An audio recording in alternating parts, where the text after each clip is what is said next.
নমস্কার বন্ধুরা, আপনাদের সবাইকে স্বাগত অ্যাস্ট্রোসিজে। বন্ধুরা, কুম্ভ রাশিদের জন্য আসন্ন 5 বছর খুবই গুরুত্বপূর্ণ হতে চলেছে। আর নেক্সট 5 বছর যে আসতে চলেছে 2025 থেকে 2030 অবধি, এই টাইম পিরিয়ডের ওপর নির্ভর করবে আপনি জীবনে কতটা সফল হবেন। আপনি কি কোটিপতি হতে পারবেন? উচ্চতম স্তর অবধি কি পৌঁছতে পারবেন আপনি, নাকি সংঘর্ষই করে যাবেন? এটা নির্ভর করবে আগত 5 বছরে আপনি নিজের স্বপ্নকে পূর্ণ করতে পারবেন কি না। কারণ এটাই একটা সময় বেঁচে রয়েছে আপনার জীবনে যখন আপনি নিজের স্বপ্ন পূরণ করতে পারবেন। কারণ যা যোগ বা স্থিতি চলছে তা 30 বছর পরে আবার আসবে। আর আপনার জীবনে সেই সময় সেই পর্যায়ে তখন চলে যাবে যখন হয়তো এতটা লাভ নিতে পারবেন না। তো এটা আপনার শেষ সুযোগ আপনার কাছে নিজের স্বপ্ন পূরণ করার জন্য। নিজের যা অ্যাচিভমেন্ট আছে, ঘর বাড়ি গাড়ি, সমাজের কাছে নিজেকে দেখানোর, নিজেকে প্রমাণ করে দেখানোর, এটা শেষ সুযোগ আপনার কাছে 2025 থেকে আসতে চলেছে। এই সুযোগে সদ্ব্যবহার করে নিন, নয়তো অনেক পেছনে পড়ে থাকবেন আপনি, আর আফসোস করতে থাকবেন, জীবনে কিছুই থাকবে না। বন্ধুরা, একটা খুবই গুরুত্বপূর্ণ ভিডিও আজকে আপনাদেরকে দিতে চলেছি। নেক্সট 5 বছরের জন্য 2025 থেকে 2030 কুম্ভ রাশিদের জীবনে কী পরিবর্তন নিয়ে আসতে চলেছে। আজকের এই বিশ্লেষণটি চন্দ্ররাশি বা মুন সাইনের ওপর নির্ধারিত। এই ভিডিওতে আমি জানাবো কোন টাইমে আপনাদের জন্য বেস্ট হবে, কোন টাইমে আপনাদের অ্যাচিভমেন্ট পাওয়ার সুযোগ আসবে, কতটা সফলতা পাবেন, কতটা অর্থ থাকবে আপনার কাছে, আপনার আয়ের স্থিতি কেমন থাকবে, ঋণের স্থিতি কেমন থাকবে, কেরিয়ার, এডুকেশন, সন্তান, ম্যারিড লাইফ, এই সব কেমন থাকবে, সব কিছু বিস্তারিতভাবে জানাবো। গ্রহের স্থিতি আপাতত 2024-এ এরকম অবস্থানে রয়েছে। শনিদেব নিজের মূল ত্রিকোণ রাশি মানে কুম্ভতে রয়েছে। আপনাদের রাশিতে রাজযোগ বানিয়ে শশ নামক পঞ্চমহাপুরুষ যোগ বানিয়ে বসে আছে। 29শে মার্চ 2025-এ শনি রাশি পরিবর্তন করবে, কুম্ভ থেকে মীন রাশিতে প্রবেশ করবে। রাহু আর দেবগুরু এখন মীন রাশিতে গোচর করছে, 2025-এ রাশি পরিবর্তন করবে। কেতু এখন কন্যা রাশিতে গোচর করছে, 2025-এ রাহুর সাথে কেতুও রাশি পরিবর্তন করবে। দেবগুরুর কথা যদি বলি তো শুক্রর বৃষ রাশিতে গোচর করছে, আপনার লাভের স্বামী 4th হাউসে গোচর করছে। এখন 2025-এ রাশি পরিবর্তন করবে আর বৃষ রাশি থেকে বুধের মিথুন রাশিতে প্রবেশ করবে। তো এগুলো এখন গ্রহদের স্থিতি চলছে। এবার কিছু জিনিস আপনাদের সামনে ক্লিয়ার করে দিই আগে, তারপর বলবো 2025 থেকে 2030-এর জার্নি কীরকম হবে আপনাদের। দেখুন, 2024 এবং তার আগের পরিস্থিতির কথা একবার আলোচনা করে নিই, কারণ আপনার সাড়ে সাতির দ্বিতীয় চরণ চলছে, যা 29শে মার্চ 2025-এ সমাপ্ত হবে। আর তৃতীয় চরণে আপনি প্রবেশ করে যাবেন 29শে মার্চ 2025-এ। আর তারপরের 2.5 বছরে আপনার সাড়ে সাতির পুরোপুরি সমাপ্ত হয়ে যাবে, যখন শনি ফেব্রুয়ারি 2028-এ রাশি পরিবর্তন করবে। আর যখন নিজের নিচস্থ রাশি মেষ রাশিতে যাবে, আপনার সাড়ে সাতি শেষ হয়ে যাবে।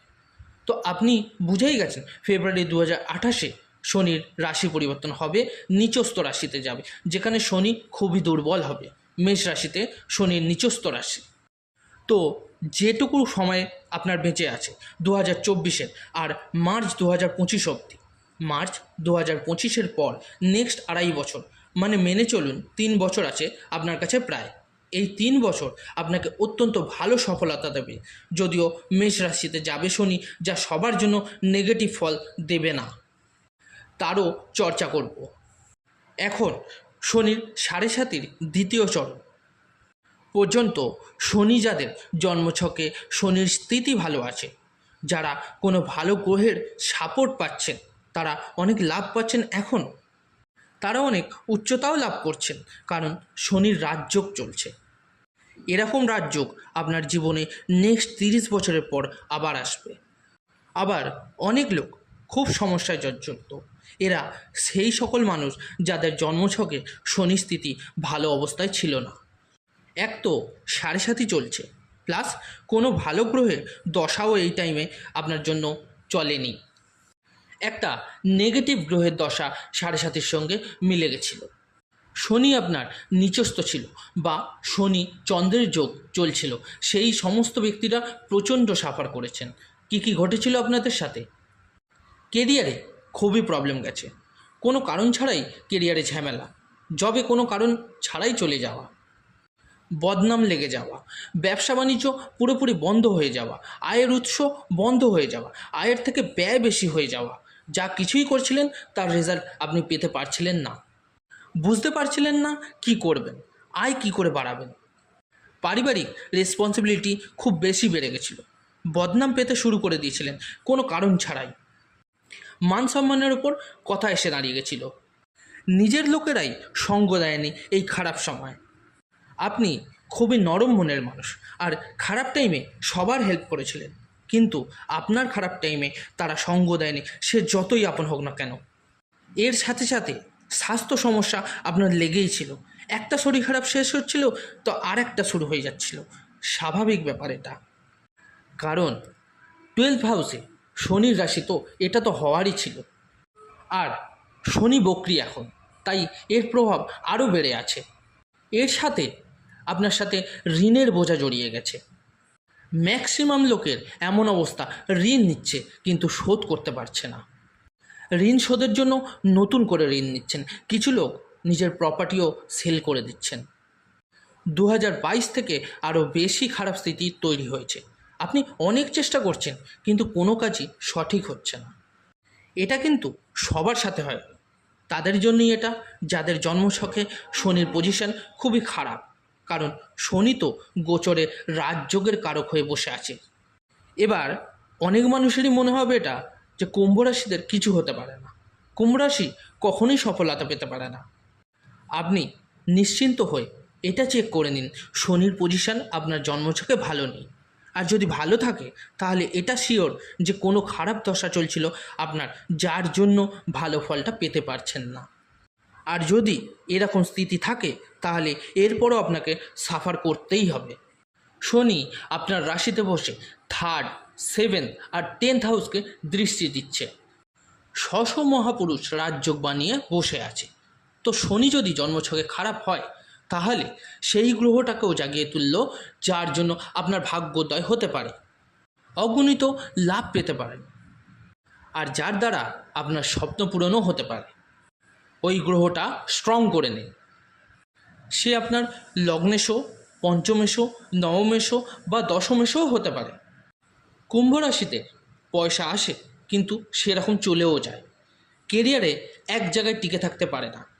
প্র্যাকটিক্যাল হয়ে ভাবুন, আপনারা প্রেজেন্টের কথা ভাবেন কিন্তু ফিউচার সেভিংয়ের ওপর জোর দেন না, এটা কিন্তু আর করবেন না এবার থেকে। এবার 2025 থেকে কী স্থিতি আছে? শনি আপনার রাশির ধনভাগে চলে আসবে। 29শে মার্চ 2025 থেকে 7.5-এর 3rd ফেজ শুরু হবে, খুব ভালো স্থিতি তৈরি হবে। রাশির স্বামী ধনভাগে আসবে, হ্যাঁ ব্যয়ভাগেরও স্বামী, তাই খরচা আপনার বাড়াবে। খরচাতে কন্ট্রোল করুন, কিন্তু পয়সার অভাব হবে না। আয়ের স্থিতি ভালো হবে, ব্যাংক ব্যালেন্স বাড়বে, কিন্তু 4th হাউসকে দেখবে, তাই মায়ের কিছু সমস্যা হতে পারে। এছাড়াও স্থান পরিবর্তন, ঘর পরিবর্তন হতে পারে। 3rd ফেজে 7.5 এমনিতেও যা যা আপনার থেকে চলে গেছিলো সেগুলো ফিরিয়ে দেয়, তো এগুলো আপনাকে রিটার্ন করবে। কেরিয়ার আপনার ঠিক হয়ে যাবে। ফেব্রুয়ারি 2028-এ শনি আপনার রাশি থেকে 3য় ভাগে গোচর করবে, মানে মেষ রাশিতে, যদিও নিচস্থ হয়ে যাবে, কিন্তু 3য় কারক শনি, অনেক পয়সা দেবে শনি আপনাকে, কিন্তু 12th হাউসকেও দেখবে। তো আপনার কাছে যদি পয়সা আসে সেভিং করবেন, ইনভেস্টমেন্ট করবেন, সেটা মিউচুয়াল ফান্ড হোক, লং টার্ম ইনভেস্টমেন্ট হোক, গোল্ডে, সিলভারে, প্রপার্টিতে ইনভেস্টমেন্ট করে রাখবেন। এইটুকু গ্যারেন্টি দেবো, পয়সা অনেক দেয় শনি। শনি নিচস্থ হয়ে যাওয়ার পরও কিন্তু পয়সা বাঁচিয়ে রাখবেন, তবেই অনেক বেশি লাভ পাবেন। এই সময় অনেক উন্নতি দেবে আপনাকে। যদি দেবগুরুর কথা বলি তো দেবগুরু বৃহস্পতি লাভেশ হয়ে এখন বসে আছে 4র্থ ভাগে বৃষ রাশিতে। লাভের স্বামী চতুর্থ ভাগে কার্গো ভাগে, কেরিয়ার ভাগে দৃষ্টি দিচ্ছে। পরিশ্রম করুন, কেরিয়ার সুখ সুবিধা দেবগুরু ভালো দেবে 2025 মে মাসের পর। তখন আপনার রাশি থেকে 5th হাউসে গোচর করবে মিথুন রাশিতে। সন্তানের থেকে উন্নতি পাবেন, নেম ফেম দেবে সন্তান আপনাকে, সন্তানের থেকে কোনো শুভ সংবাদ পেতে পারেন, সন্তান প্রাপ্তি হতে পারে। যারা সরকারি চাকরি এক্সাম দিচ্ছেন তারা এক্সাম ক্র্যাক করবেন, হঠাৎ ধনলাভের যোগ তৈরি হবে। সঙ্গে প্রেমেও উন্নতি দেখা যাচ্ছে। লাভভাবকে দেবগুরু দৃষ্টি দেবে, তো আয়ও ভালো হবে, কারণ নিজ রাশিতেই আসবে দেবগুরু মিথুন রাশিতে। তো মে 2025 দেবগুরু যখন গোচর করবে মিথুন রাশিতে, তখন অনেক পয়সা দেবে আপনাকে, আয়ের উৎস বেড়ে যাবে, নেম ফেম, কেরিয়ার, জব, বিজনেসে উন্নতি হবেই, খুব ভালো ভাগ্যোদয় হবে, আপনার মান সম্মান বৃদ্ধি পাবে। কর্কট রাশিতে 2026 দেবগুরু গোচর হবে। এখানে আপনার রাশি থেকে 6th হাউসে যাবে, এখানে উচ্চ হয়ে যাবে দেবগুরু। তো ঋণ মুক্ত হয়ে যাবেন আপনি, বিদেশ যাওয়ার যোগ তৈরি হবে, সেটেলমেন্টের যোগ তৈরি হবে। 2027 দেবগুরু সিংহ রাশিতে যাবে, আপনার রাশি থেকে 7th হাউসে যাবে। যদি আপনার বিয়ে না হয়ে থাকে তো 2027 বিয়ের যোগ তৈরি হবে, বিজনেসে উন্নতি হবে, ভালো টাকা আসবে, আপনার লাইফ পার্টনারের ভাগ্যোদয়ও হবে। তো এখনও অবধি দেবগুরু আপনাকে ভালো ফল দেবে। এবার 8th হাউসে যাবে, মানে কন্যা রাশিতে যাবে 2028। আপনার রাশি থেকে 8th হাউসে গিয়ে আপনার লাভ ভাগে সমস্যা সৃষ্টি করবে। তো এই সালে আপনাকে দেবগুরু ভালো ফল দেবে না। এরপর 2029 তুলা রাশিতে যাবে, তো লাভের স্বামী ভাগ্য ভাগে যাবে, তো খুব ভালো ফল দেবে। এবার আসি রাহুর কথায়। রাহু আপনার মীন রাশিতে আছে।